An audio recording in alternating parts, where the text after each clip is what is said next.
Shamlaji police station વિસ્તારના ધંબોલિયા ગામની સીમમાં લોકલ ક્રાઇમ બ્રાન્ચ અરવલ્લીએ મોટી કાર્યવાહી હાથ ધરી મારુતિ અલ્ટો ગાડીમાંથી ભારતીય બનાવટનો વિદેશી દારૂ ઝડપી પાડ્યો।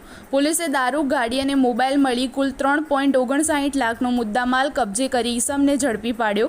નાયબ પોલીસ મહાનિરીક્ષક વિરેન્દ્રસિંહ યાદવ તથા પોલીસ અધિક્ષક મનોહરસિંહ જાડેજાના માર્ગદર્શન હેઠળ એલસીબીના police inspector MS Zala, police inspector Vijay Tomar, VD Vaghela અને ટીમ વાહન ચેકિંગમાં હતી। તે દરમિયાન બાતમી આધારે કાર્યવાહી કરવામાં આવી। પોલીસે અલ્ટો ગાડી નંબર GJ18AC 2913ને રોકી તપાસ કરતા વિદેશી દારૂનો જથ્થો મળી આવ્યો। પોલીસે રમેશભાઈ બંસીભાઈ દરંગા રહે ઉદયપુરને ઝડપી પાડી શામળાજી પોલીસ સ્ટેશન ખાતે કાયદેસરની કાર્યવાહી હાથ ધરી।